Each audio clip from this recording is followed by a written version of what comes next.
नमस्कार मेरी प्यारी लॉयल फैमिली, मैं हूं मिस्टर एक्स और साथियों, आज के पॉडकास्ट में मैं आपको एक ऐसे परिवार की बर्बादी के बारे में बताने जा रहा हूं जो बहुत ज्यादा धार्मिक था, लेकिन जब उनके ऊपर मुसीबतें आई तो उन्होंने तंत्र मंत्र का सहारा लिया और एक गलती की वजह से वो पूरा परिवार हमेशा के लिए बर्बाद हो गया। और ये कहानी केवल एक कहानी नहीं है, बल्कि समाज की एक सच्चाई है। जैसा इस परिवार के साथ हुआ, ऐसा शायद भारत में कई लोगों के साथ हुआ होगा। ये कहानी एक महिला कांता और उसके परिवार की है, जो बहुत ही अधिक धार्मिक महिला थी, जिसके चलते उनके बच्चे भी धार्मिक थे। पूरी कॉलोनी में उनकी बहुत इज्जत भी थी, लेकिन एक घटना ने उनकी पूरी जिंदगी बदल कर रख दी। कभी कभी धार्मिक होने के बावजूद भी हम लोग शैतानी चीजों की तरफ जाने लगते हैं, और ये कहानी इस बात का सबूत है। ये कहानी मुझे कांता जी ने ही बताई है, जो अब अपनी जिंदगी की आखिरी सांसें ले रही हैं। दोस्तों, मेरा मानना है कि हमें तंत्र मंत्र में विश्वास करना चाहिए, लेकिन अंधविश्वास में नहीं। आप भी जानते हैं कि हमारे भारत में जादू टोने का कितना बोलबाला है। लोगों को लगता है कि समाज पढ़ लिख रहा है तो इन सब चीजों से दूर है, लेकिन ऐसा नहीं है। ये सब चीजें आज भी अपने उरोज पर हैं। कभी कभी नफरत के चलते कोई किसी पर जादू करा देता है, तो कोई खुद को श्रेष्ठ बनने के तंत्र मंत्र का सहारा लेता है। इन सब चीजों में बहुत ताकत होती है, लेकिन हमें तंत्र मंत्र को खेल नहीं समझना चाहिए। इस कहानी में मैं आपको बताऊंगा कि किस तरह एक अशुद्ध तंत्र मंत्र के जरिए कैसे एक पूरा परिवार मौत के मुंह में चला गया। जब आप भी कांता जी ये कहानी सुनेंगे तो आपको भी बहुत दुख होगा।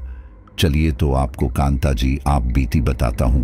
और हाँ, सभी साथी एक बार अपना प्यारा सा परिचय जरूर दे दे, और जो इस फैमिली से नहीं जुड़े हैं वह चैनल को सब्सक्राइब कर लें।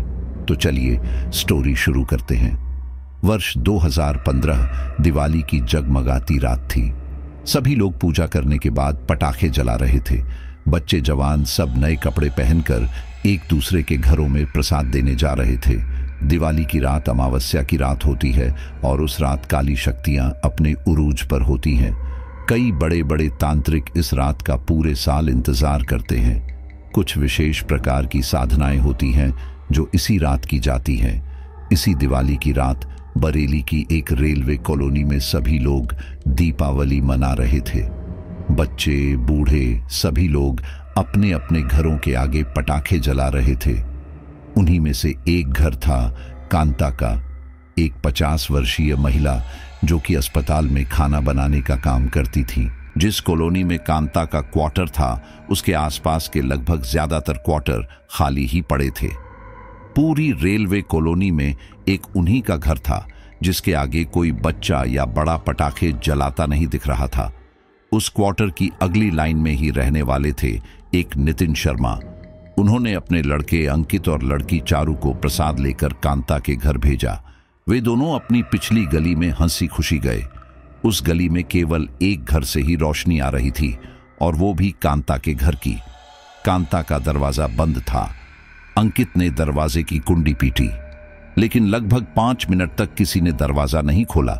लेकिन अंदर से जोर जोर से मंत्रों के जाप की आवाजें आ रही थी, और बीच बीच में कांता के गुस्सा करते हुए चीखने की आवाजें आ रही थी। अरे, ये सब करना है तो घर के बाहर चले जाओ, हम वैसे ही बहुत परेशान हैं। आज दिवाली है, आज तो ये सब मत करो। अंकित और चारू हैरानी से एक दूसरे को देखने लगे। अंकित बोला, ये आंटी है ना? चारू ने कहा, हाँ, लगता है अंदर झगड़ा हो रहा है। अंकित कहता है, लगता है दामिनी दीदी ने फिर से कोई हरकत कर दी है। अब क्या करे, वापस चले क्या? चारू ने कहा, नहीं नहीं, बिना प्रसाद के कैसे? जब आए हैं तो प्रसाद देकर ही जाएंगे। चारू ने इस बार जोर से कुंडी पीटी। फिर कांता का ध्यान दरवाजे पर गया। वो बड़बड़ाती हुई दरवाजे के पास पहुंची और दरवाजे की कुंडी खोली। चेहरे पर तनाव था, फिर भी बच्चों को देखकर कांता ने अपने होंठों पर झूठी मुस्कान ली। अंकित और चारू एक साथ बोले, नमस्ते आंटी जी। कांता ने भी प्यार से कहा, नमस्ते बेटा, नमस्ते। प्रसाद लाए हो? लाओ। कांता एक नजर पीछे की ओर देखती है और फिर प्रसाद की थाली बच्चों के हाथ से ले लेती है। कांता के चेहरे पर घबराहट थी। कांता के घर में पहले एक आंगन था, फिर एक बरामदा और फिर अंदर 2 कमरे। कांता बरामदे में प्रसाद रखने गई, लेकिन कुछ देर तक बाहर नहीं आई। अंकित ने चारू से कहा, क्या हुआ? आंटी अभी तक नहीं आई, ऐसे ही चले या फिर थाली लेकर चले? चारू ने कहा, चल अंदर चलकर देखते हैं। वे दोनों आंगन को पार करते हुए बरामदे में झांकते हैं। बरामदा इस तरह से था कि सामने का कमरा थोड़ा सा देखा जा सकता था।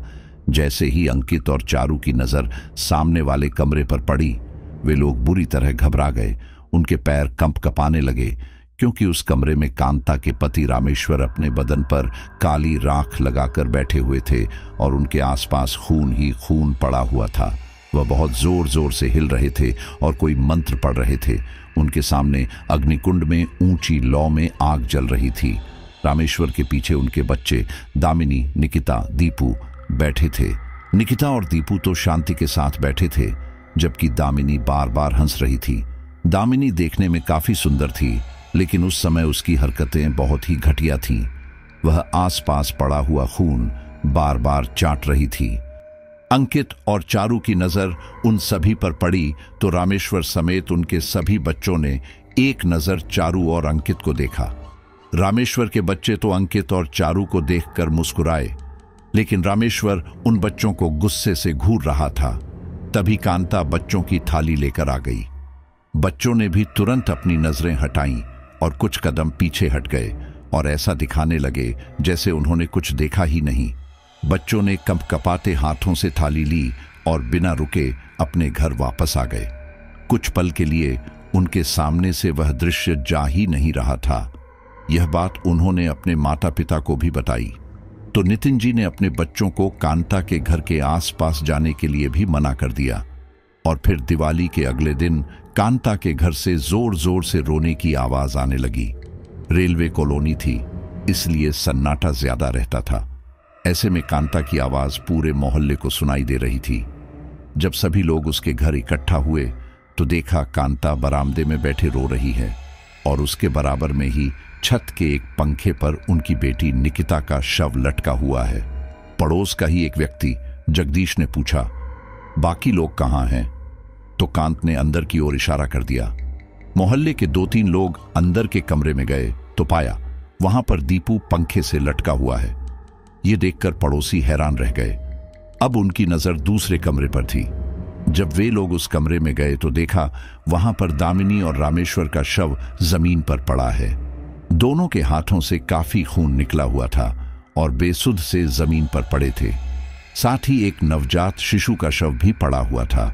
वह कौन था, इसके बारे में पड़ोसी भी कुछ नहीं जानते थे। पड़ोसी आपस में बातें करने लगे, अरे ये सब क्या हुआ, कैसे हुआ, क्यों हुआ? घर में 4 लाशें बेसुध पड़ी हुई थीं और कांता का रो रो कर बुरा हाल था। कोई उससे कुछ पूछ ही नहीं पा रहा था, क्योंकि वो कुछ भी बताने की हालत में नहीं थी। घर के जो हालात थे उसे देखकर तो यही लग रहा था कि सबने आत्महत्या की है, लेकिन कांता कहाँ थी? क्या उसके सामने ही सब लोगों ने आत्महत्या कर ली और उसने रोकने की कोशिश नहीं की? माजरा किसी को समझ नहीं आ रहा था। सभी पड़ोसी आपस में भाई भाई की तरह रहते थे, लेकिन ऐसे में इतनी बड़ी वारदात हो गई तो सभी लोग हैरान थे। कुछ लोगों को कहना था कि इन लोगों का जल्द से जल्द अंतिम संस्कार कर देना चाहिए, वरना पुलिस का मामला हो जाएगा और पुलिस तो लंबा खींचती है। वहीं कुछ लोगों का कहना था कि यह मामला हत्या का है, इसकी जांच जरूर होनी चाहिए।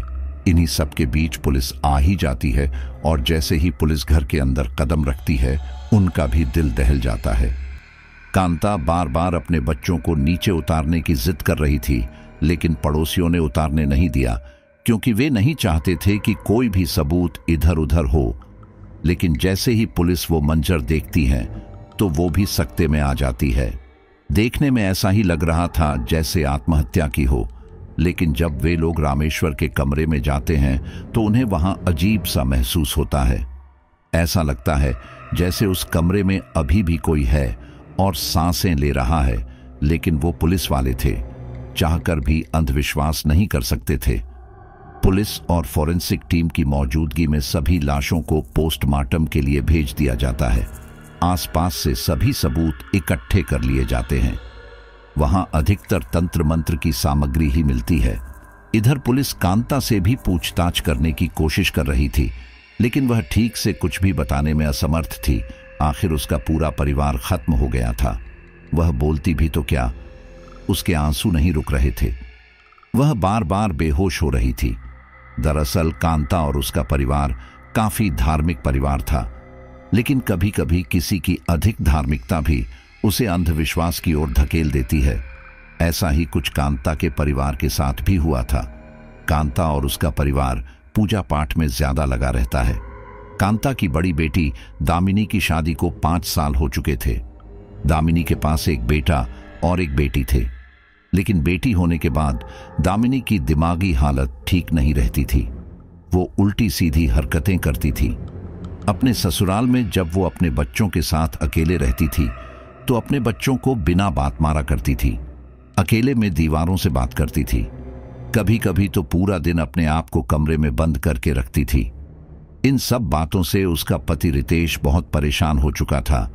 इसीलिए उसने अपनी पत्नी समेत दोनों बच्चों को बरेली भेज दिया। रितेश खुद भी कभी कभी पत्नी और बच्चों की खबर लेने आ जाया करता था। दामिनी जब अपने मायके गई थी तो सभी उसका ध्यान रखते हैं। कांता अस्पताल चली जाती थी और उनका पति रामेश्वर की कॉलोनी के बाहर ही एक चाय की दुकान थी। ऐसे में दामिनी के भाई बहन ही दामिनी और उसके बच्चे का ध्यान रखते थे। लेकिन एक दिन दामिनी निकिता और दीपू को धोखा देकर कॉलोनी से बाहर चली गई। दोपहर का समय था। सभी लोग अपने अपने घरों में आराम कर रहे थे, इसलिए दामिनी को किसी ने भी जाते हुए नहीं देखा था। लेकिन जैसे ही निकिता और दीपू का ध्यान दामिनी पर गया और उन्होंने उसे घर पर नहीं पाया तो वे लोग घबरा गए और दामिनी को ढूंढने लगे। वे लोग सीधा अपने पिता रामेश्वर की चाय की दुकान पर गए और दामिनी के बारे में बताया। फिर जल्दी से उन्होंने भी अपनी दुकान बंद करके दामिनी को ढूंढना शुरू किया। ढूंढते ढूंढते पता चला कि वो रेलवे स्टेशन की तरफ गई है। वे लोग आनन फानन में पहुंचे तो देखा कि दामिनी ट्रेन की एक पटरी पर बैठी है और कुछ लोग उसे हटाने की कोशिश कर रहे हैं, लेकिन कोई भी हिला तक नहीं पा रहा। दामिनी कोई मोटी तगड़ी लड़की नहीं थी जो 4-5 लोग उसे हिला न पाए, लेकिन फिर भी उसमें बहुत ताकत आ गई थी। सब लोग उसे डांट रहे थे, हटाने की कोशिश कर रहे थे, लेकिन वो हंसे जा रही थी और पटरी पर ही बैठी रही। ट्रेन के आने का समय भी हो गया था। जैसे ही रामेश्वर अपने दोनों बच्चों के साथ पटरी पर पहुंचे तो दामिनी उन्हें देखकर गुस्सा करने लगी, लेकिन रामेश्वर जैसे तैसे करके उसे घर ले आए और रस्सियों से बांध दिया। दामिनी अब रोए ही जा रही थी, लेकिन रामेश्वर ने उसे नहीं खोला। रामेश्वर ने अपने बच्चों से कहा, मैं कहीं जा रहा हूं, शायद कल तक वापस लौटूं। तुम लोग अपनी मां से कह देना पापा अपने दोस्त से मिलने जा रहे हैं, कल तक वापस आ जाएंगे और दामिनी के बच्चों का ध्यान रखना। निकिता और दीपू अच्छे खासे जवान थे और सभी बच्चे देखने में काफी खूबसूरत भी थे। दीपू ग्रेजुएशन कर रहा था और निकिता 12वीं कक्षा में थी। रामेश्वर के जाने के बाद दामिनी चीखने चिल्लाने लगी थी। कांता भी रात तक ही घर आती। उधर दामिनी की बेटी 1 साल की थी, वो भी परेशान कर रही थी। निकिता और दीपू भी दामिनी से परेशान थे। दामिनी चिल्ला के कह रही थी, ओए निक्की, खोल दे मुझे, देख खोल दे, वरना मैं तुझे मार दूंगी। लेकिन निकिता और दीपू दामिनी की बातों को अनदेखा कर रहे थे। दामिनी इतना जोर से चिल्ला रही थी कि आस पड़ोस में भी आवाज जा रही थी। कुछ 1-2 लोगों ने आकर पूछा भी कि क्या हुआ। तब लोगों को भी दामिनी की हालत के बारे में पता चला। पड़ोसी भी आखिर क्या करते, वे लोग निकिता और दीपू को समझाकर चले गए। उनके जाने के बाद दामिनी ने रोना शुरू कर दिया। उसके रोने से निकिता को भी तकलीफ हो रही थी। अब दामिनी रो रो कर खुद को खोलने की भीख मांग रही थी। जब दीपू दुकान से कुछ सामान लेने बाहर गया तो दामिनी ने कहा, निक्की बाबू इधर आ। निकिता ने दामिनी की आंखों में देखा। उसकी आंखें उसकी लग ही नहीं रही थी। दामिनी की आंखों की कठपुतलियां लंबी हो चुकी थी और आंखों में आंसू थे। चेहरा लाल हो रहा था। दामिनी के इस तरह बुलाने पर निकिता दामिनी के पास चली गई। दामिनी ने कहा, देख बाबू, मेरा हाथ कितना जोर से बांध रखा है, दर्द हो रहा है। तू चाहे तो खोल के दोबारा बांध देना, लेकिन रस्सी थोड़ी ढील कर दे। बाबू, बहुत दर्द हो रहा है। दामिनी की आंखों से मोटे मोटे आंसू निकलने लगे। निकिता से अपनी बहन का वो हाल देखा नहीं गया, इसीलिए उसने दामिनी के पास जाकर उसकी रस्सी खोलना शुरू कर दी। जैसे ही दामिनी की रस्सी ढीली हुई, उसने तुरंत निकिता का हाथ पकड़ लिया और फिर एक ही झटके में उसका सिर पकड़कर दीवार पर मारने लगी। निकिता अपने आप को दामिनी से खुद को छुड़ा नहीं पा रही थी। तभी दामिनी को रोशनी की रोने की आवाज आने लगती है। वह गुस्से में जाती है और रोशनी को उठाकर टॉयलेट में बंद कर देती है। इसी बीच निकिता को भागने का मौका मिलता है। वो पहले गणेश को लेकर रसोई घर में जाकर छिप जाती है और दामिनी के वापस आने पर तुरंत आंगन में चली जाती है और बरामदे का दरवाजा बाहर से बंद कर देती है। उसे टॉयलेट से रोशनी के रोने की आवाज आती है तो वह जल्दी से रोशनी को टॉयलेट से निकालकर घर से ही बाहर चली जाती है और बाहर का गेट भी बंद कर देती है। निकिता वहीं खड़े खड़े दीपू का इंतजार करती है। जैसे ही दीपू घर आता है तो वह घर के बाहर निकिता को बच्चों के साथ डरा सहमा देखता है। दीपू भी घबराकर पूछता है, अरे निकिता, क्या हुआ? यहां क्यों खड़ी है? निकिता दीपू को दामिनी की सारी कहानी बताती है तो वो घबरा जाता है। फिर वे लोग वर्मा जी के घर जाकर बैठ जाते हैं। वर्मा जी को भी सारी वारदात सुनकर डर लगता है। कांता के घर लौटने के समय पर दीपू और निकिता वापस घर आ जाते हैं और आंगन में अपनी मां का इंतजार करने लगते हैं। कांता के आते ही निकिता सारी बातें उन्हें भी बताती है। कांता को भी अब डर लग रहा था, इसलिए वह पहले जाकर वर्मा जी को बुलाकर लाती है। जब वे लोग अंदर जाते हैं तो घर का हाल देखकर हैरान रह जाते हैं। घर का सारा सामान तितर बितर पड़ा हुआ था, सारे बर्तन टूटे हुए थे। कांता की नजरें दामिनी को ढूंढती है तो वह अपने पिताजी के कमरे में एक कोने में बैठी थी। अपनी मां को देखकर दामिनी जोर जोर से हंसने लगती है। उसकी हंसी बहुत ही डरावनी थी। तभी दामिनी की नजर वर्मा जी पर जाती है तो उसकी हंसी रुक जाती है और चेहरे के भाव गंभीर हो जाते हैं। फिर वह जल्दी जल्दी अपने कपड़े उतारने लगती है। ये देखकर वर्मा जी तुरंत कमरे से बाहर जाने लगते हैं। कांता को भी गुस्सा आता है तो वह दामिनी को मारने लगती है, लेकिन वर्मा जी आकर कांता रोकते हैं। गुस्से में कांता भी दामिनी को बांध देती है और रोने लगती है। वर्मा जी कहते हैं, बहन, मुझे लगता है दामिनी को किसी अच्छे दिमाग वाले डॉक्टर को दिखाना होगा। मैं एक डॉक्टर को जानता हूं, तुम कहो तो उनसे बात करूं? कांता कहती है, इलाज तो मैं कर लूं, लेकिन मैं इसे काबू में नहीं कर पाती हूं। इसे अस्पताल तक लेकर कैसे जाऊंगी? वर्मा जी कहते हैं, कोई बात नहीं, मैं उनसे घर आने के लिए कहूंगा। वह बस फीस थोड़ी ज्यादा लेंगे, लेकिन दामिनी की दिमागी हालत का पता तो चल जाएगा। इस बात पर कांता वर्मा जी से कह देती है कि ठीक है, आप कल ही डॉक्टर को ले आना। वर्मा जी के जाने के बाद कांता निकिता से पूछती है, तुम्हारे पिताजी कहाँ गए हैं? निकिता बताती है, वो कह रहे थे कि वो किसी मित्र से मिलने जा रहे हैं और कल तक वापस आएंगे। कांता को रामेश्वर की चिंता भी होने लगती है। वह नहीं जानती कि आखिर रामेश्वर किस मित्र के पास गए हैं और कब तक लौटेंगे। उस रात कांता को ठीक से नींद नहीं आती। वह बार बार दामिनी के कमरे में जाकर उसे देख रही थी। अगले दिन कांता अपने अस्पताल से छुट्टी ले लेती है और डॉक्टर का इंतजार करती है। वर्मा जी भी समय के अनुसार डॉक्टर को लेकर आ जाते हैं। डॉक्टर जब दामिनी को बंधा हुआ देखते हैं तो वह समझ जाते हैं कि जरूर हालात काबू से बाहर है, इसलिए इसे बांध कर रखा गया है। जब डॉक्टर दामिनी के पास जाकर उसकी आंखें देखने की कोशिश करते हैं तो दामिनी आक्रामक रूप धारण कर लेती है और उन पर हमला करने लगती है। दामिनी डॉक्टर के हाथ पर काट लेती है। डॉक्टर इस हमले से घबरा जाता है और तुरंत पीछे हट जाता है। फिर अचानक दामिनी का शरीर कंपकपाने लगता है और उसके शरीर से पसीना बहने लगता है। डॉक्टर कहते हैं, वर्मा जी, मुझे नहीं लगता कि दामिनी का इलाज यहाँ हो पाएगा। इसकी सिचुएशन काफ़ी क्रिटिकल है। हमें इसे हॉस्पिटल लेकर ही जाना होगा, वहीं सारे चेकअप हो सकते हैं। कांता कहती है, लेकिन डॉक्टर, आपने देखा ना, कि ये कैसा व्यवहार कर रही है, तो भला इसे अस्पताल तक ले जाना कैसे मुमकिन है? वर्मा जी कहते हैं, बहन एक बार मैं कोशिश करता हूं।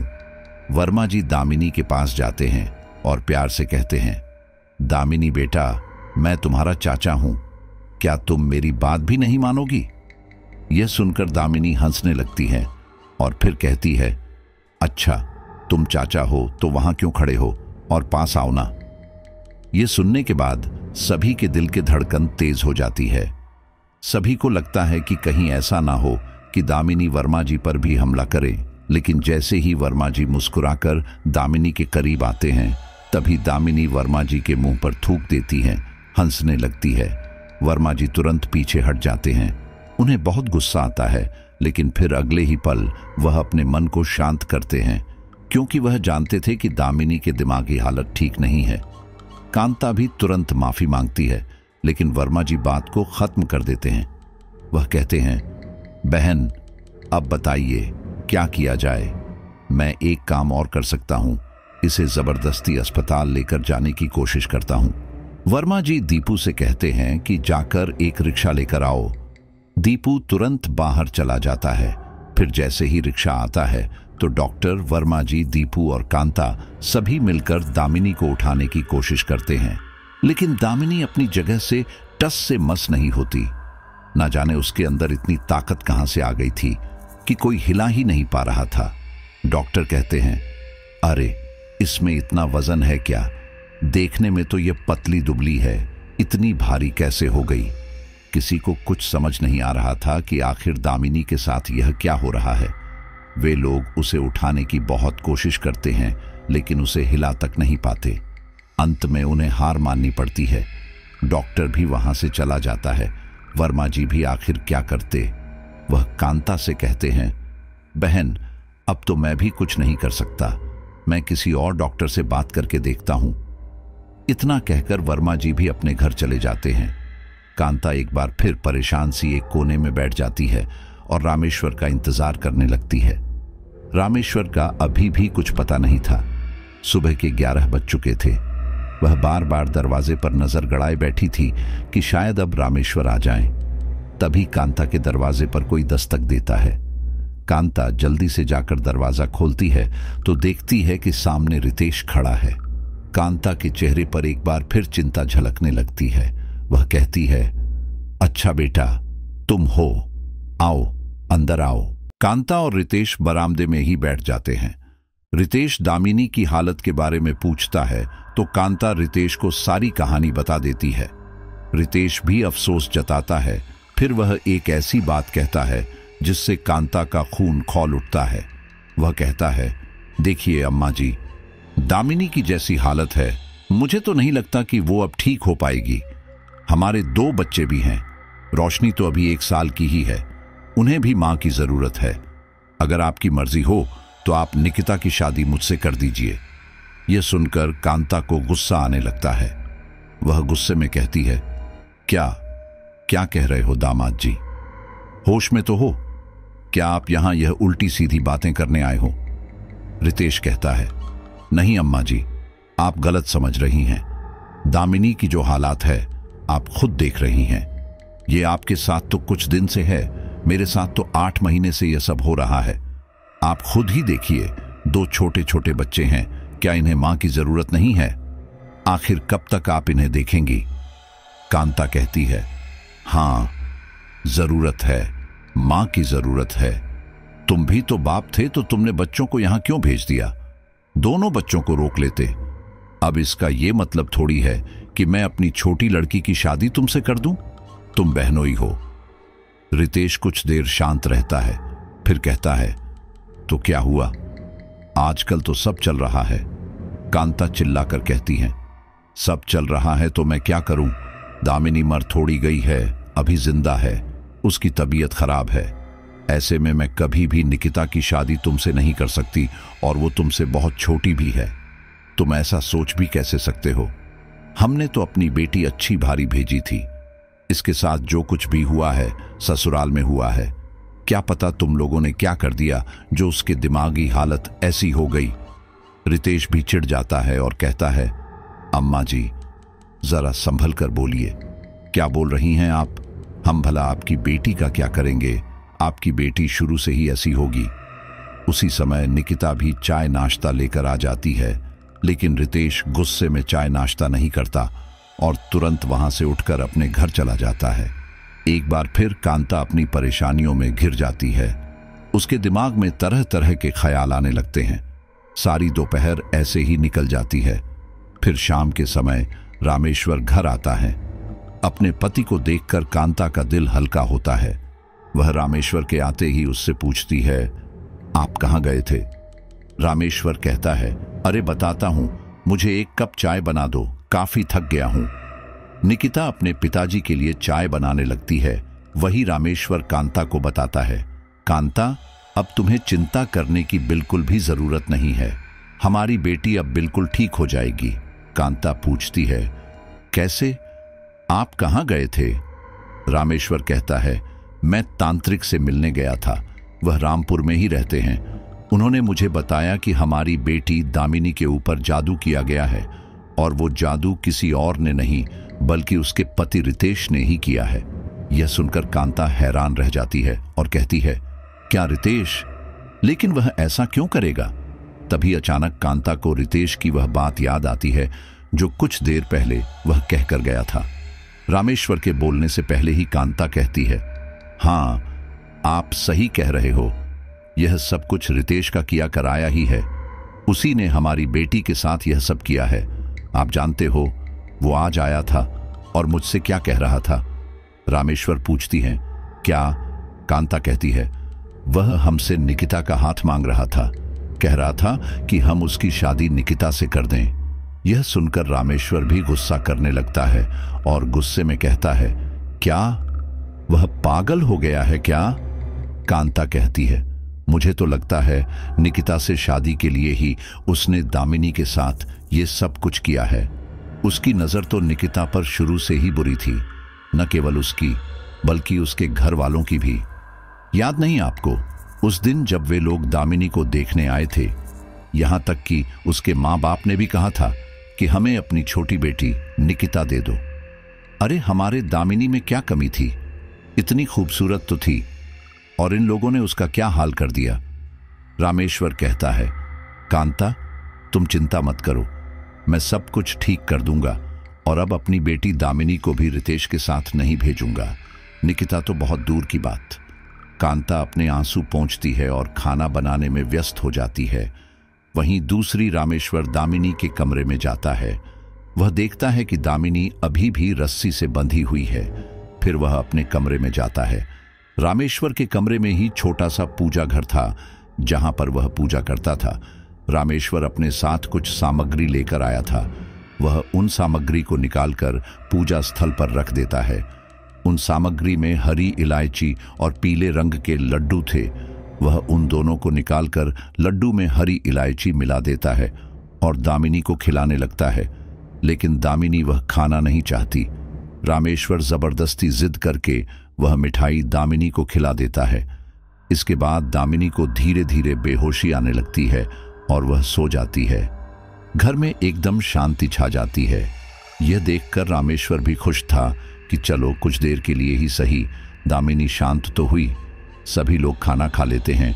फिर रामेश्वर दीपू से कहता है कि वो आज वह बरामदे में ही सो जाएं, क्योंकि वह अपने कमरे में कुछ क्रियाविधि करेगा और उसका अकेला रहना जरूरी है। दीपू भी अपने पिताजी की बात मानकर बरामदे में सो जाता है।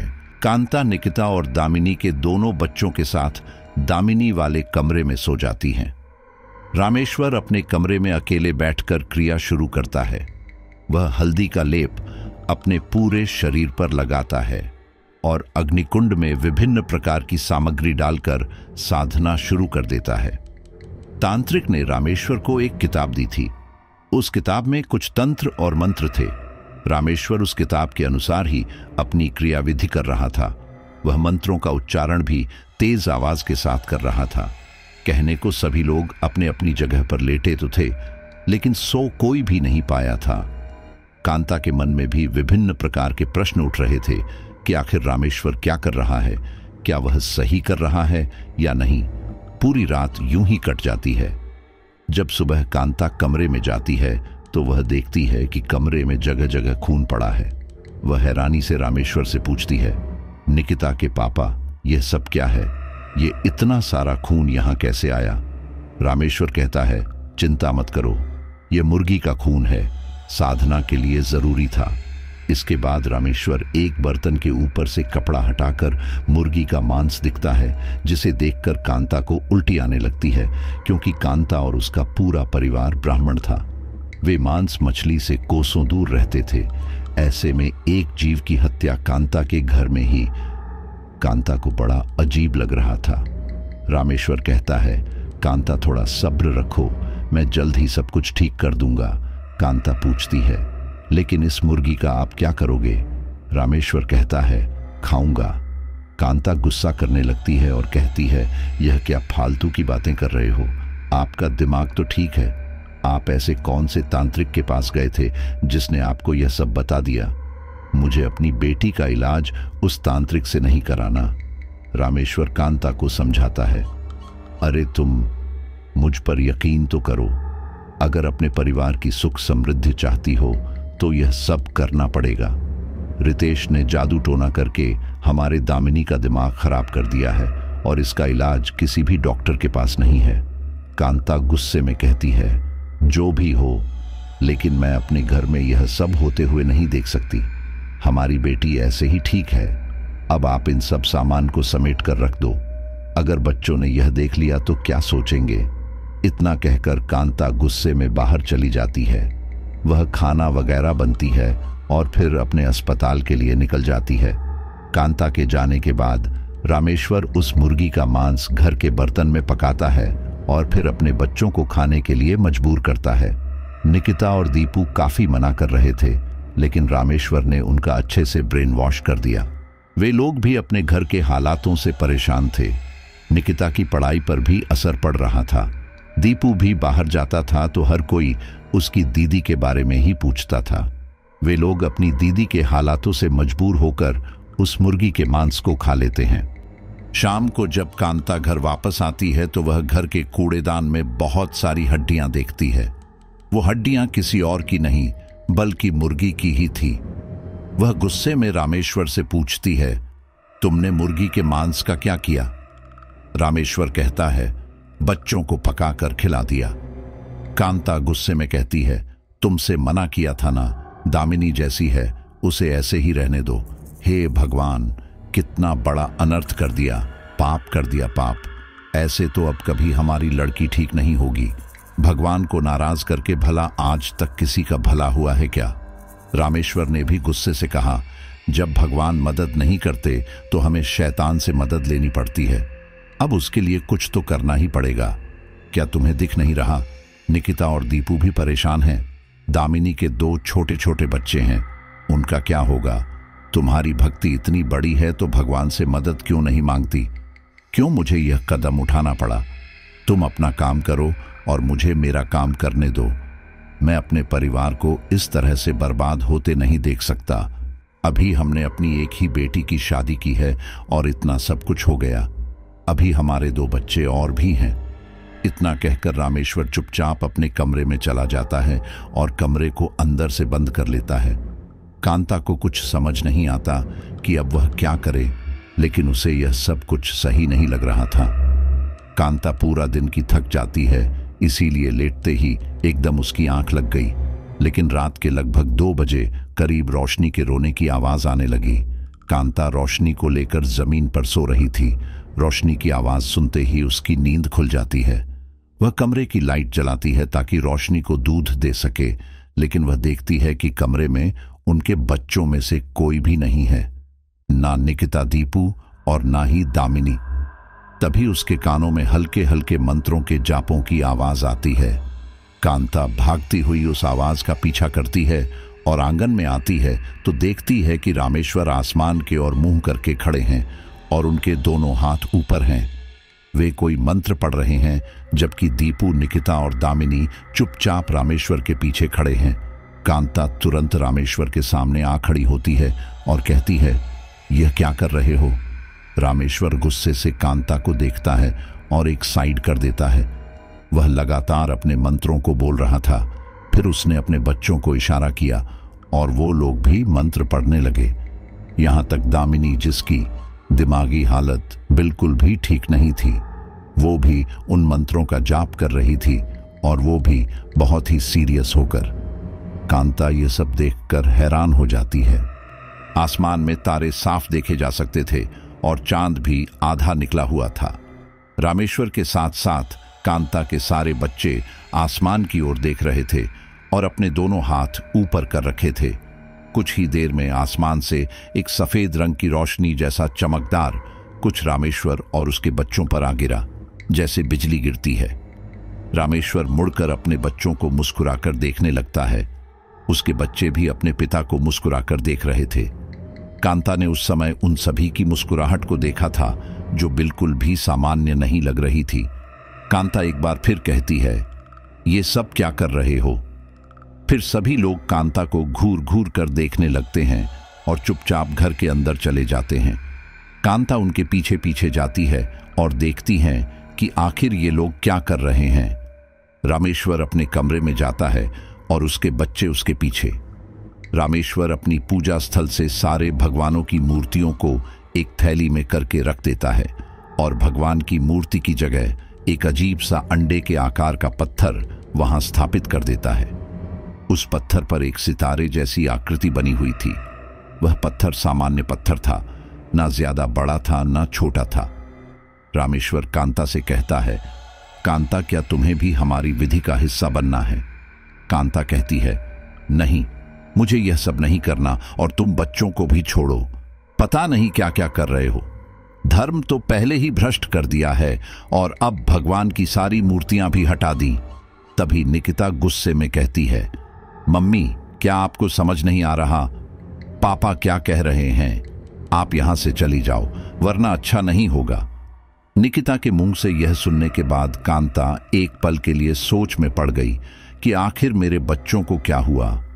निकिता के पीछे पीछे दीपू भी बोला, हाँ मम्मी, अगर आपको यहां रहना है तो आपको हमारी साधना में शामिल होना होगा, वरना आप यहां से चली जाओ। जिस समय निकिता और दीपू ये बात कह रहे थे, उनके चेहरे का रंग बदला हुआ था। चेहरे का रंग थोड़ा नीला था। न जाने उस समय निकिता और दीपू की आवाज में क्या बात थी कि कांता का शरीर कंपकपा गया। उसे एक पल के लिए ऐसा लगा कि अगर उसने इन लोगों की बात नहीं मानी तो सच में कांता के साथ बुरा हो जाएगा। कांता ने चुपचाप एक एक कदम अपने पीछे की ओर कर लिए और फिर तभी अपने आप कमरे का दरवाजा बंद हो गया। यह देखकर वो पूरी तरह से सन्न रह गई। कांता ने दरवाजा खोलना चाहा, लेकिन वह दरवाजा नहीं खुला। दरवाजा लड़कियों के तख्तों का बना हुआ था और उसने झिड़ियां खुली हुई थी। अगर कोई ध्यान से दरवाजे के पार झांके तो वहां का नजारा देख सकता था। कांता ने भी यही किया। कांता उस जरिए के जरिए कमरे में देखने लगी। रामेश्वर और उसके बच्चे उस पत्थर की पूजा कर रहे थे। सभी के हाथ प्रार्थना के लिए जुड़े हुए थे, जबकि रामेश्वर के हाथों में कपूर जल रहा था। वह उस जलते हुए कपूर से पत्थर की आरती उतार रहा था। उसके बाद उसने उस पत्थर को उठाकर अपने माथे से लगाया, साथ ही अपने बच्चों के माथे से भी लगाया। फिर उस पत्थर पर काले रंग का धागा बांध दिया। काले रंग का धागा इस तरह से बंधा था कि वह पूरा पत्थर ढक गया था। रामेश्वर ने उस पत्थर को वापस पूजा स्थल पर स्थापित कर दिया। उस पत्थर को पूजा स्थल पर रखने के तुरंत बाद वह पत्थर अपने आप हिलने लगा। हिलते हिलते उसके धागे अपने आप खुलने लगे, और जैसे ही सारा धागा खुलकर उस पत्थर से अलग हुआ, वैसे ही दीवार पर अजीबोगरीब आकृतियां उभरने लगीं, जैसे किसी इंसान की आकृति हो। वे परछाई दीवारों पर नाच रही थी। कांता ध्यान से रामेश्वर और अपने बच्चों को देखती हैं तो वे लोग चुपचाप जमीन पर बैठे हुए थे, जबकि वह परछाइयां दीवारों पर नाच रही थी। तभी कांता देखती है कि वह परछाई एक एक करके सभी के शरीर में घुस रही है, और जैसे ही वह एक शरीर से घुसकर निकलती तो वो व्यक्ति बेहोश हो जाता। यह देखकर कांता बाहर से दरवाजा खटखटाने लगती है, लेकिन दरवाजा नहीं खुलता। आधी रात का समय था। वह मदद भी किससे मांगती, और वैसे भी वह अपने घर के इन राजों को किसी को बताना नहीं चाहती थी। इसीलिए वह अकेले ही इन सब घटनाओं को खत्म करने की कोशिश करती है, लेकिन उसकी यह कोशिश नाकाम रहती है। रोशनी एक बार फिर रोने लगती है। कांता रोशनी को संभालने लगती है। फिर लगभग सुबह के 4 बजे करीब दरवाजा खुलता है। कांता भागकर अपने बच्चों को कमरे से लेने जाती है, लेकिन उसके बच्चे उसका हाथ झिड़क देते हैं। कांता गुस्से से रामेश्वर से पूछती है, आपने मेरे बच्चों के साथ क्या किया? रामेश्वर कहता है, तुम चिंता मत करो, अब कोई भी हमारे बच्चे का कुछ नहीं बिगाड़ पाएगा। हमारे बच्चे पूरी तरह से सुरक्षित हैं। कांता कहती है, ये आप क्या उल्टी सीधी बातें कर रहे हैं? आपने बच्चों के साथ क्या किया है? रामेश्वर कहता है, मैंने इन्हें एक ऐसे घेरे में बांध दिया है जिससे इन पर कोई कभी काला जादू कर ही नहीं सकता। इनका कोई बुरा नहीं कर सकता। जो इनका बुरा करेगा उसके साथ खुद ही बुरा हो जाएगा। देखो, अब आज रात तुम शांति के साथ रहना। आज आखिरी रात है। आज कोई भी गड़बड़ नहीं होनी चाहिए। जितना प्यार तुम बच्चों से करती हो, मैं भी अपने बच्चों से उतना ही प्यार करता हूं, और मैं अपने बच्चों के साथ गलत होते हुए नहीं देख सकता। कांता को रामेश्वर की कुछ भी बात समझ नहीं आ रही थी कि आखिर रामेश्वर को अचानक क्या हो गया है।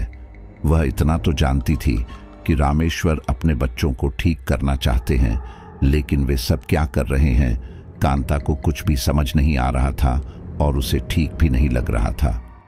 कांता एक बार फिर अपने अस्पताल चली जाती है और पूरा दिन घर के बारे में ही सोचती रहती है। इसीलिए वह दोपहर में ही छुट्टी लेकर घर वापस आ जाती है। जब वह वापस आती है तो देखती है कि उसके घर में हर तरफ से धूप बत्ती की खुशबू आ रही है।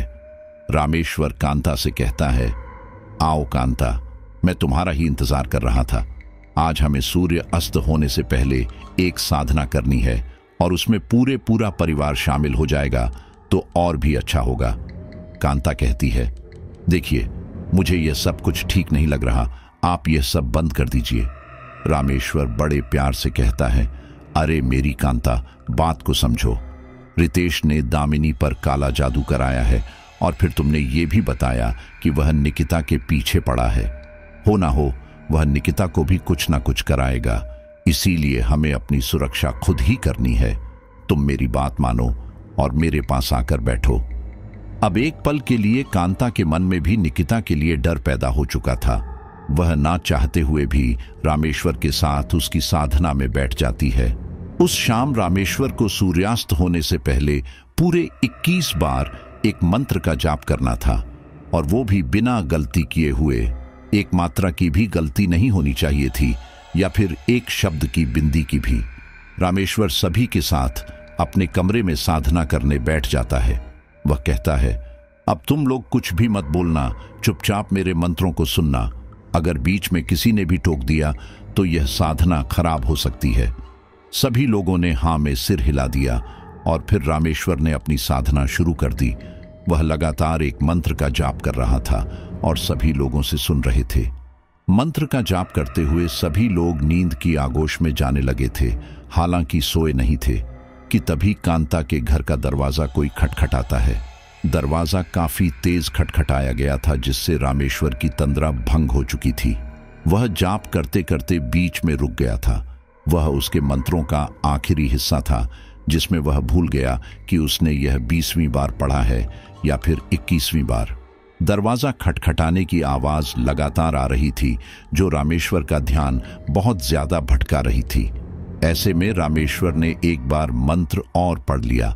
रामेश्वर को लगा कि शायद उसने 21 बार पढ़ लिया है, जबकि उसने 22 बार पढ़ लिया था। मंत्र के बाद उसे पत्थर के दाएं तरफ नींबू रखने थे, जबकि उसने बेध्यानी में बाएं तरफ नींबू रख दिए। इसी बीच दरवाजे से बच्चों के चिल्लाने की आवाज आने लगी। रामेश्वर को गुस्सा आ रहा था। उसने जल्दी जल्दी अपनी क्रियाविधि पूरी की और गुस्से से बाहर गया। देखा तो बाहर 2 बच्चे थे जो आपस में हंस रहे थे। रामेश्वर ने उन बच्चों की बात भी नहीं सुनी और उन्हें बुरी तरह डांट कर भगा दिया। कांता भी पीछे पीछे गई और उसने रामेश्वर से पूछा, कौन था? रामेश्वर ने कहा, कोई नहीं, शैतान बच्चे थे। निकिता ने ही मुंह लगा रखे हैं, भगा दिया मैंने। चलो अंदर चलो। रामेश्वर अंदर जाकर अपनी सारी सामग्री समेटने लगता है। तभी उसे ध्यान आता है कि अरे, उसने इतनी बड़ी गलती कैसे कर दी। उसे वह नींबू दाएं तरफ रखना था, लेकिन उसने बाईं तरफ रख दिया।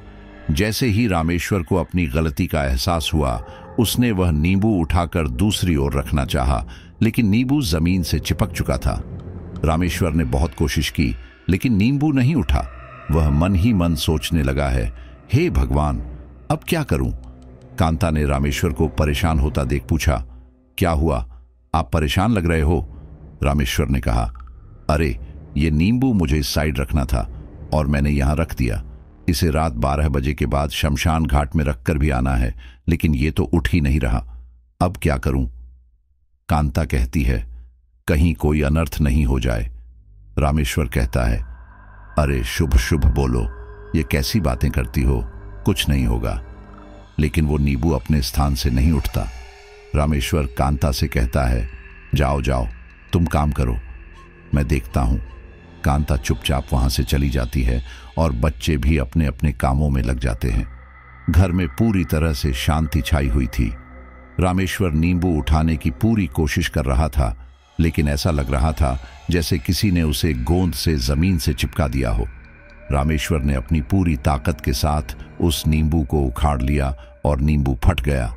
जैसे ही वो नींबू फटा, उस नींबू से लाल लाल खून जमीन पर फैल गया। रामेश्वर का गला सूखने लगा। वह सोचने लगा, कहीं उसकी साधना खराब तो नहीं हो गई। लेकिन फिर भी उसने अपने मन को समझाया और उस नींबू को एक कपड़े में रख लिया। रात लगभग 12 बजे के बाद रामेश्वर उस नींबू को शमशान में दबाने के लिए चला गया। इधर रामेश्वर तो शमशान चला गया था, लेकिन कांता को अपने घर से अजीब सी आवाज आ रही थी, जैसे कोई टीन बजा रहा हो। कांता सोचती है कि यह आवाज कहीं बाहर से आ रही है, इसलिए वो बाहर जाकर देखती हैं, लेकिन अब वो आवाज नहीं आ रही थी। कांता समझती है कि शायद किसी ने टीन बजाना बंद कर दी होगी, लेकिन जैसे ही वह अंदर आती है, उसे वह आवाज फिर आने लगती है। कांता दोबारा बाहर जाती है, आवाज फिर बंद हो जाती है। कांता को अब लगता है कि यह आवाज उसके घर से ही आ रही है। कांता 2-3 बार और घर के बाहर अंदर करती है, तो सच में वह आवाज केवल कांता के घर से ही आ रही थी। कांता निकिता और दीपू से भी उस आवाज के बारे में पूछती है, तो वे लोग कहते हैं कि नहीं, हमें तो कोई आवाज नहीं आ रही। कांता सीधे दामिनी के पास जाती है। वह देखती है दामिनी कमरे में एक कोने में बैठकर रो रही है। रोते रोते उसकी आंखें लाल हो गई हैं। जैसे ही कांता दामिनी के पास जाती है, यह पूछने कि आखिर क्या हुआ, वैसे ही कांता देखती है कि दामिनी की आंखों से लाल आंसू गिरने लगते हैं। कांता घबरा जाती है। उस समय रामेश्वर भी घर पर नहीं था। कांता तुरंत निकिता और दीपू को आवाज लगाती है। वे लोग भी दामिनी को देखते हैं और पूछते हैं कि दीदी क्या हुआ, लेकिन दामिनी कुछ नहीं बताती। वह बस रोए जा रही थी। कांता दामिनी के आंसुओं को साफ करती है। वह जितना उसके आंसू को साफ करती है, उतना ही आंखों से पानी निकले ही जा रहा था। ठीक उसी समय अचानक दामिनी हंसने लगती है। वह जोर जोर से हंसने लगती है। उसके चेहरे के भाव बदलने लगते हैं। उसके चेहरे पर एक शैतानी हंसी आ जाती है। उसे देखकर कांता के मन में डर पैदा होने लगता है और वह पीछे हट जाती है। अचानक दामिनी की आंखों से वह खून निकलना बंद हो जाता है और उसके मुंह में खून भरने लगता है। कांता यह देखकर हैरान रह जाती है। वह हकलाते हुए कहती है, दामिनी, दामिनी बेटा क्या हुआ? लेकिन दामिनी मुंह में आया हुआ खून वापस पेट में ही निगल लेती है। यह देखकर कांता को बहुत ही घिन आती है और घबराहट भी होती है। वह जल्दी से निकिता और दीपू को बाहर कर देती है। कांता मन ही मन भगवान को याद कर रही थी। कांता जल्दी से रामेश्वर के कमरे में जाती है और थैले से भगवान की मूर्ति निकालने लग जाती है। लेकिन जैसे ही वह थैली में हाथ डालती है, तो देखती है कि सारी मूर्तियां चकनाचूर है, एक टुकड़ा तक नहीं है। उसे बड़ी हैरानी होती है। फिर उसे याद आता है कि उसके पास गणेश जी की पीतल की मूर्ति थी। वह थैली में उस मूर्ति को ढूंढने की कोशिश करती है, तो देखती है कि वह मूर्ति भी पिघली हुई है। कांता की हैरानी की अब हद नहीं रहती। उसका बीपी एकदम हाई होने लगता है। पूरे शरीर में पसीना आने लगता है। वह जैसे तैसे करके बाहर आती है। दीपू जब अपनी माँ की हालत देखता है तो उन्हें पानी पिलाता है। कांता अपने आप को संभाल लेती है और फिर मुंह धोने के लिए बाथरूम में जाती है, लेकिन जैसे ही वह बाथरूम का दरवाज़ा खोलती है वह देखती है कि निकिता टंकी के नीचे बैठी हुई है और पानी चल रहा है। निकिता अपनी माँ को देखकर टस से मस भी नहीं होती, यहाँ तक कि वह अपनी गर्दन उठाकर भी नहीं देखती। कांता पूछती है, निकिता बेटा क्या हुआ, तू यहाँ क्या कर रही है? निकिता जब अपनी नज़रें ऊपर उठाती है तो उसकी आंखें भी लाल हो रही थीं, जैसे थोड़ी देर पहले दामिनी की थी। फिर जैसे ही कांता की नज़र टंकी के पानी पर पड़ती है तो टंकी के पानी में पानी नहीं खून आ रहा था। कांता उल्टे पांव बरामदे में भाग जाती है। वहां पहुंचती है तो देखती है कि दीपू जमीन पर बैठा है और उसके सामने उसी गिलास के टुकड़े पड़े हुए हैं जिससे कुछ देर पहले कांता ने पानी पिया था। वह कांच का गिलास था। दीपू ने उसके टुकड़े टुकड़े कर दिए थे और अब उन टुकड़ों को खा रहा था। कांता यह देखकर अपने मुंह पर हाथ रख लेती है।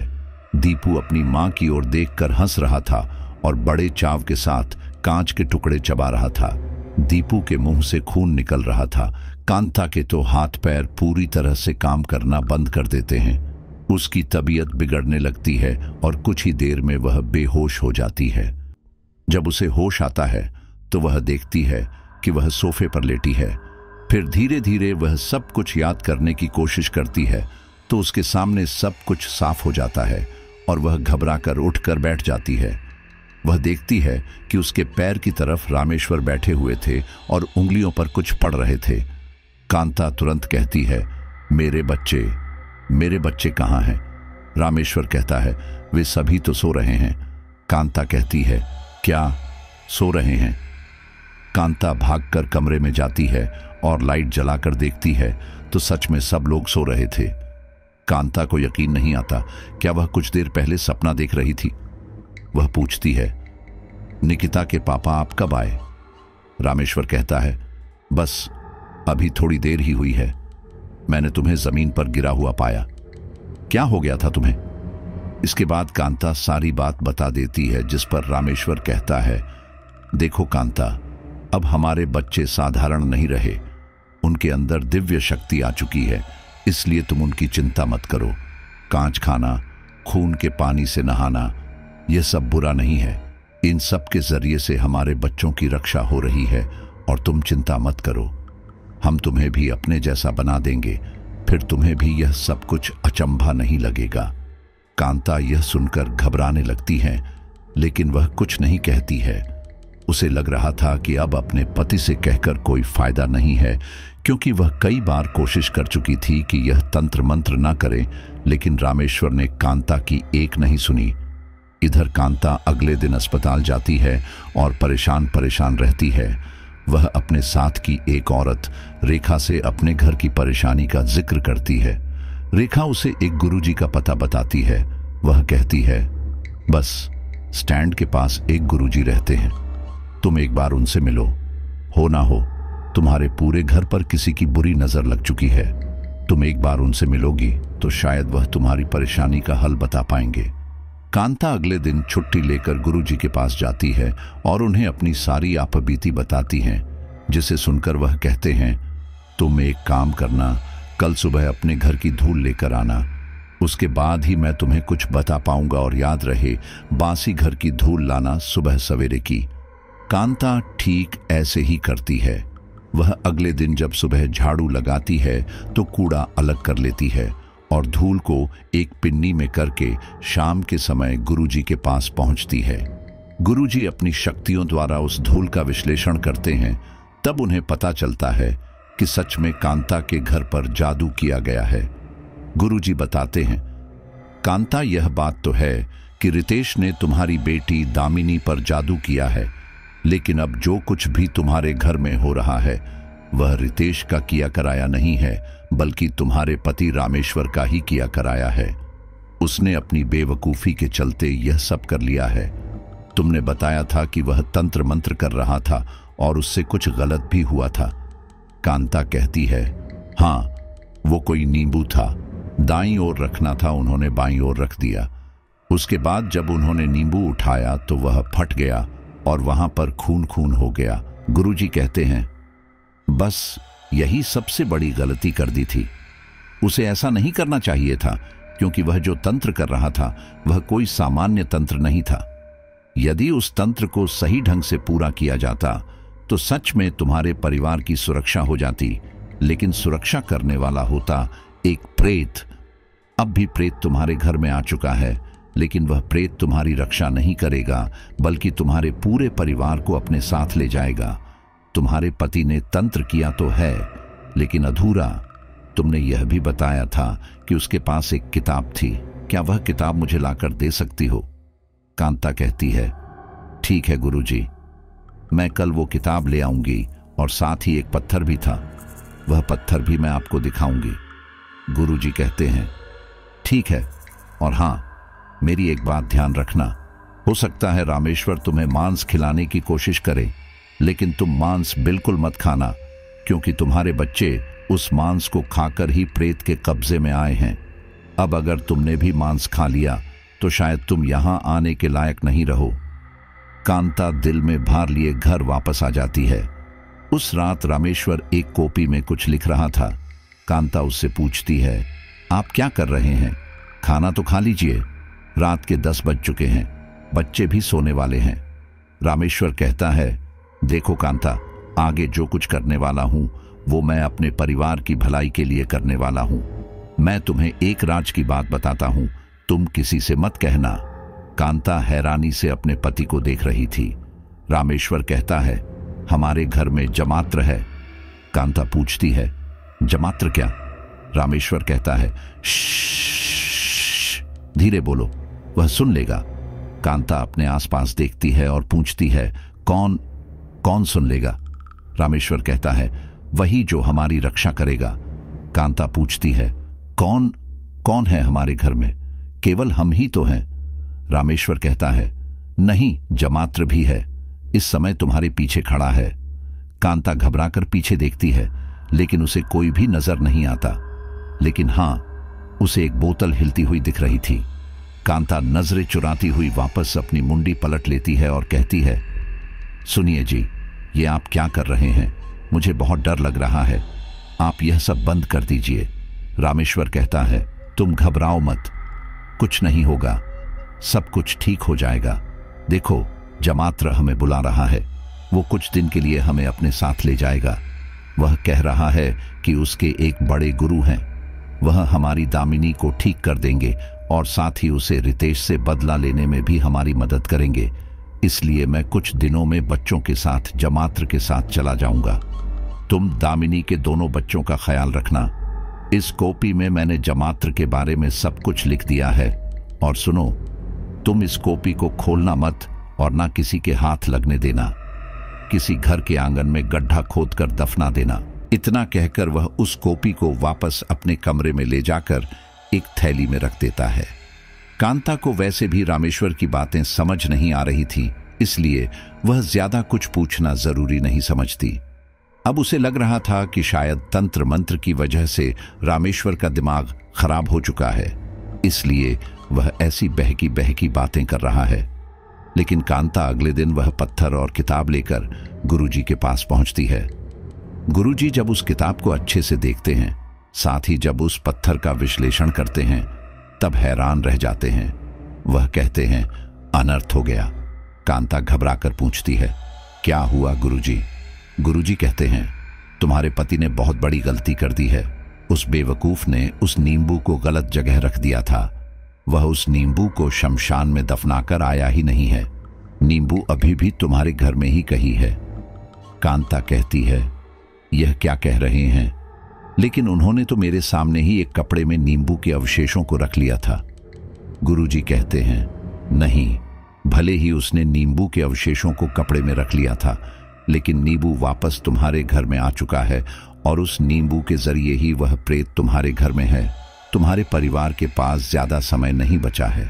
कल दिवाली है, कल की रात कुछ भी हो सकता है, लेकिन हम लोग कल की रात कोई भी उपाय नहीं कर सकते।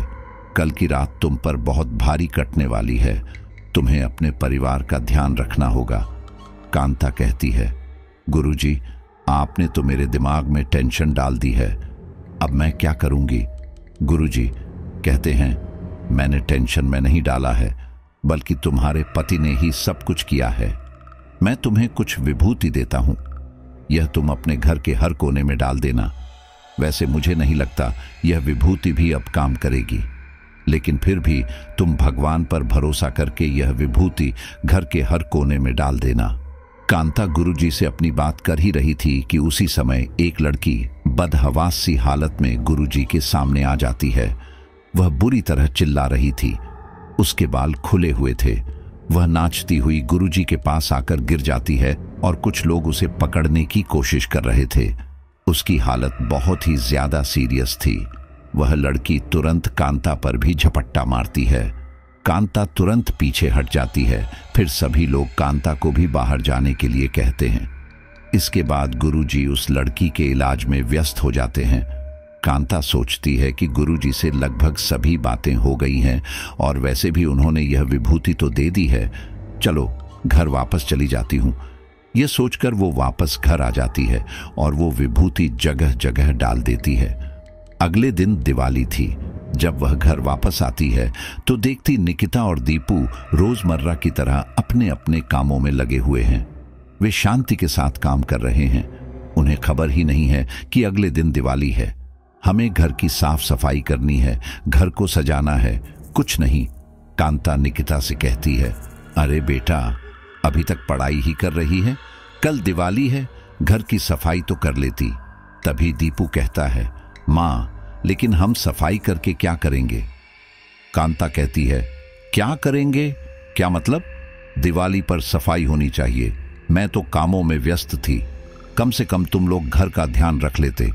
निकिता, चल संदूक से लाइट निकाल कर लेकर आ, और दीपू तू जाकर बाजार से कुछ दीपक खरीद के लिया, कल की पूजा की सारी तैयारी करनी है। दीपू एक नजर अपने पिता की ओर देखता है तो रामेश्वर हाँ में से सिर हिला देता है। दीपू कहता है, लाओ पैसे दो। कांता पैसे निकाल कर दे देती है। दीपू बाहर से सामान ले आता है और निकिता घर के कामकाज में लग जाती है। फिर दिवाली का दिन भी आता है। उस दिन कांता को परिवार के हर सदस्य का व्यवहार थोड़ा अजीब लग रहा था। रामेश्वर सुबह सवेरे बाहर गए थे और कुछ मोटी रस्सियां लेकर आए थे। कांता ने रस्सी लाने का कारण भी पूछा तो रामेश्वर ने कहा, जल्द ही पता चल जाएगा। तुम किसी भी काम में टोका मत करो, वरना काम सही नहीं होता है। दोपहर के 12 बजे से मैं और बच्चे 7 घंटे का मौन व्रत रखेंगे, इसलिए तुम हमसे कोई भी बात मत करना, वरना हमारा व्रत टूट जाएगा। आज मौका है, उसके बाद अगली दिवाली पर यह मौका आएगा। मैं अपने परिवार की सुरक्षा के लिए यह सब कर रहा हूं, इसलिए तुम बीच में टांग मत अड़ाना। इतना कहकर रामेश्वर अपने काम में लग जाता है। कांता भी गुस्से में रामेश्वर से कुछ नहीं कहती है और काम में लग जाती है। धीरे धीरे 12 बजे का समय करीब आने लगता है। रामेश्वर दामिनी, निकिता और दीपू को आवाज लगाता है।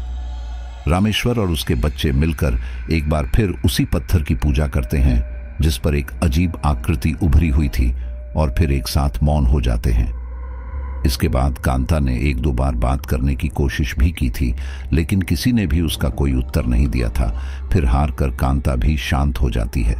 7 घंटे तक रामेश्वर और उनके बच्चे बिल्कुल मौन रहते हैं और कमरे में ही बंद रहते हैं। कांता को पूरा दिन हो गया था घर के काम निपटाते निपटाते।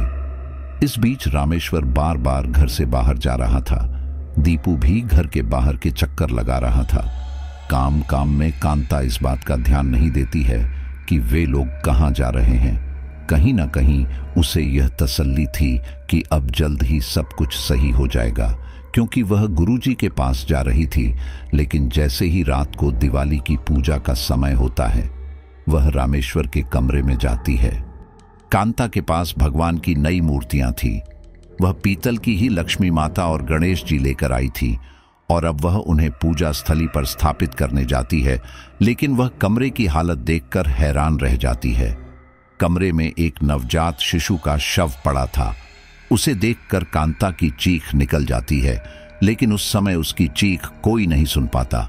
एक तो उसके आसपास के क्वार्टर में कोई रहता नहीं था और दूसरी ओर आसपास पटाखे जल रहे थे उन पटाखों की आवाज में कांता की आवाज दब जाती है। उसे समझ नहीं आता कि उसकी मौजूदगी में यह बच्चा यहां कैसे आ गया। वह घबरा कर कहती है, हे भगवान, ये आपने क्या किया? ये बच्चा कौन है और आपने इसे मारा क्यों? रामेश्वर कांता को चुप रहने का इशारा करता है। वह अपने मुंह पर उंगली रखकर उसे बाहर जाने को कहता है, लेकिन कांता बाहर नहीं जाती। फिर दीपू कहता है, मम्मी, आप हमारे काम में टांग मत अड़ाओ, वरना आपको भी नुकसान हो सकता है। जाइए देखिए, रोशनी रो रही है। तभी कांता के कानों में रोशनी के रोने की आवाज आती है। जैसे ही कांता रोशनी को लेने के लिए बरामदे में जाती है तो देखती है कि रोशनी के शरीर को बहुत सारी चींटियों ने जकड़ रखा है। रोशनी का वो हाल देखकर कांता घबरा जाती है। वह उसके बड़े भाई गणेश से नमक लाने के लिए कहती है और जल्दी जल्दी चींटियों को छुड़ाती है। रोशनी बुरी तरह रोए जा रही थी। वह चींटियां रोशनी की खाल को खाने लगी थी। वह जितनी चींटियां रोशनी के शरीर से हटाती, उतनी ही और चींटियां उसके करीब आ जाती। कांता ने बड़ी मुश्किल से रोशनी को उन चींटियों से छुड़ाया था। उसके बाद कांता रोशनी के जख्मों पर दवाई लगाने लगती है। तभी उसे रामेश्वर के कमरे से अजीब अजीब सी आवाज आती है। जब वह जाकर देखती है तो रामेश्वर के साथ सारे बच्चे कुछ अजीब सी आवाज निकाल रहे थे, लेकिन वह आवाज उनकी नहीं लग रही थी। ऐसा लग रहा था कि उनके अंदर से कोई और बोल रहा है।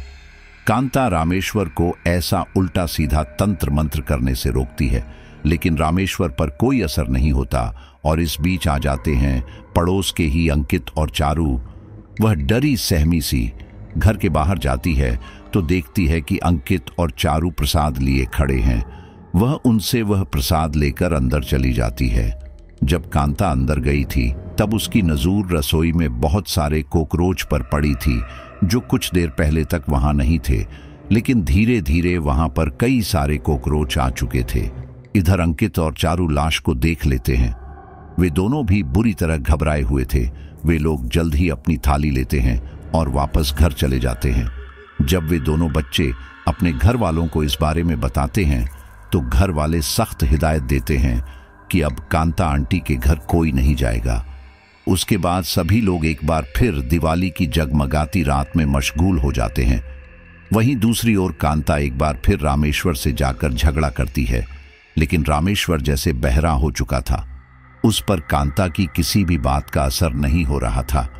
कांता गुस्से में कहती है, लगता है आप ऐसे नहीं मानेंगे, अब मुझे गुरुजी के पास जाना ही होगा। इतना कहकर कांता बारामदे से निकलकर आंगन में पहुंची ही थी कि तभी उसके सामने एक काली परछाई आ गई, जो बहुत ज्यादा लंबी थी। इतनी ज्यादा लंबी कि वह आंगन की दीवार को भी पार कर रही थी। कांता उस परछाई को देखती ही रह गई और फिर बेहोश हो गई। उसके बाद घर में क्या हुआ, कांता को कुछ भी नहीं पता। सूरज की किरणों के साथ कांता की आंख खुली। जब उसके शरीर पर सूरज की तपिश लगी तो उसके शरीर ने हलचल करनी शुरू की। वह घबरा कर बैठ गई। उसने उठने की कोशिश की तो उसके शरीर ने उसका साथ नहीं दिया। उसका शरीर भी कमजोर हो गया था, लेकिन जैसे तैसे करके जब वह घर के अंदर गई तो घर का दृश्य देखकर अवाक रह गई। उसके पैरों तले जमीन खिसक गई। घर के दोनों कमरे में शव पड़े हुए थे। बरामदे में भी पंखे से लटका हुआ एक शव था। वह बुरी तरह चिल्लाने चिखने लगी। उसके दोनों नाते नातिन भी रोने लगे। कुछ ही देर में आसपास के लोग वहां मौजूद हो गए। किसी ने भी शव को हाथ नहीं लगाया, बल्कि पुलिस को बुलाया। जब पुलिस वहां पहुंची तो वो भी उस घर के मंजर को देखकर हैरान थी। उन्हीं में से पुलिस ऑफिसर थे देवानंद बोस। उन्होंने जब घर के अंदर कदम रखा था तब उनके दिल में अजीब सी घबराहट पैदा हो रही थी और एक नकारात्मक ऊर्जा का एहसास भी हो रहा था। क्योंकि वो एक पुलिस वाले थे, इसीलिए कुछ भी कहने से बच रहे थे।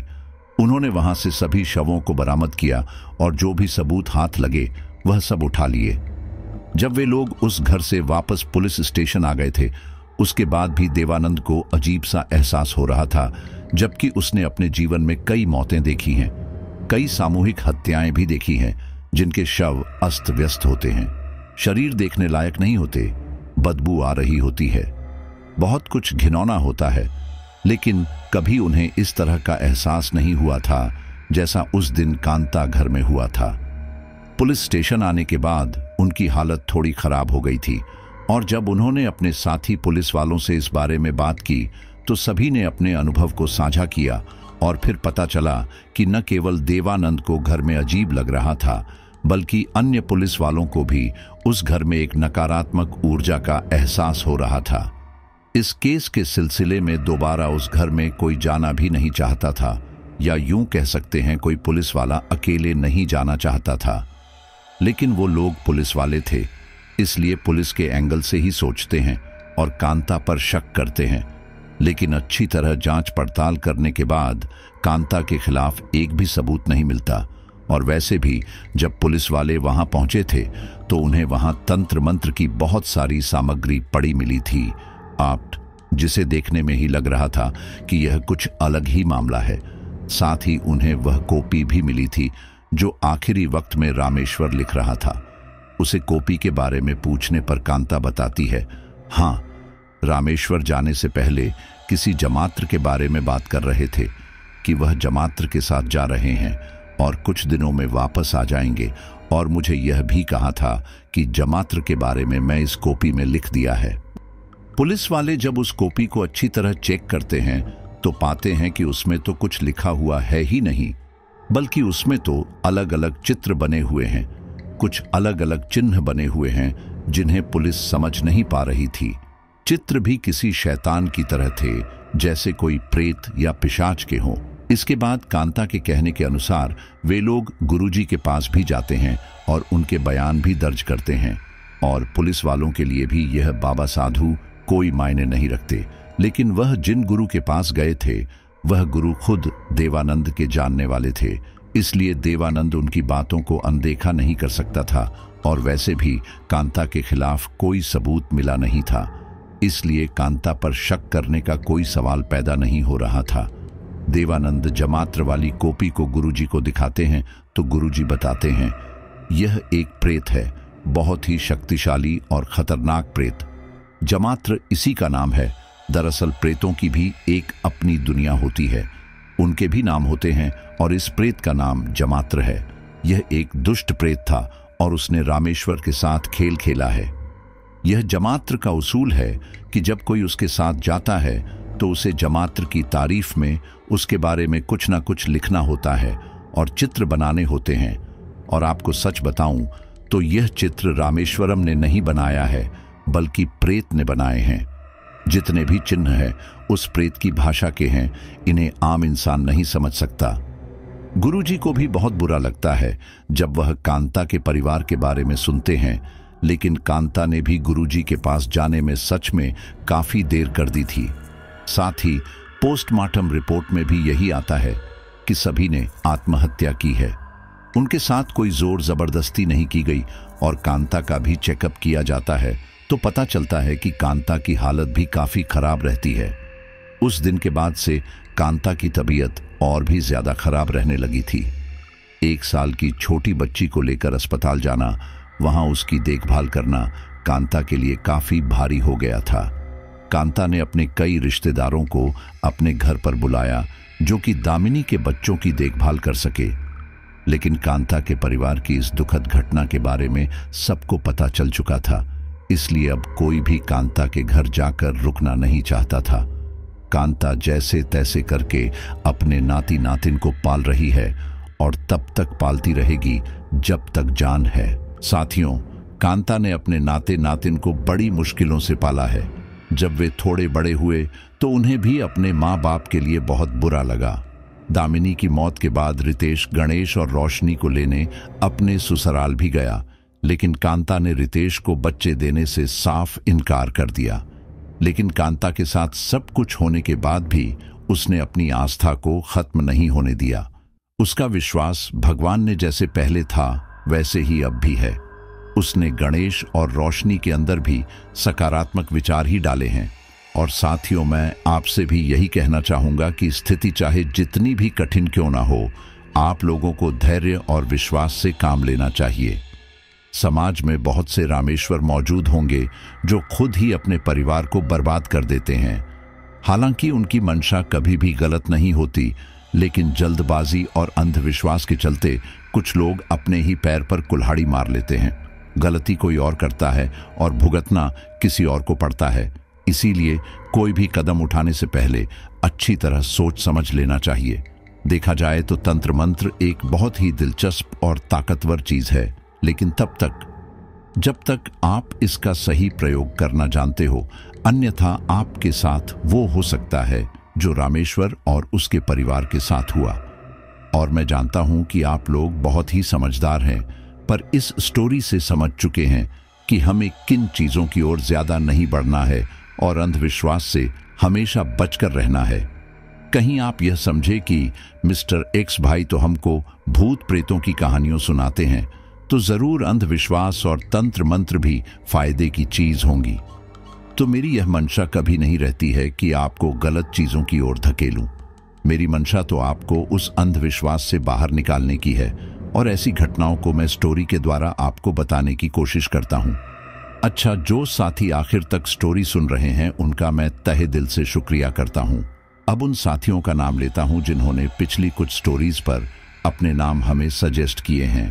प्रमोद बिहार, अजय कुमार, दिल्ली सूरज, विश्वकर्मा बंबई, पवन डिडवानिया, धानी शर्मा हरियाणा, नसीम कुदेरी बंबई, श्रीदेवी, आयशा खान कराची, रश्मिता उड़ीसा, केशव शर्मा शिमला, पूजा टीटू राजपूत यूपी धौलपुर।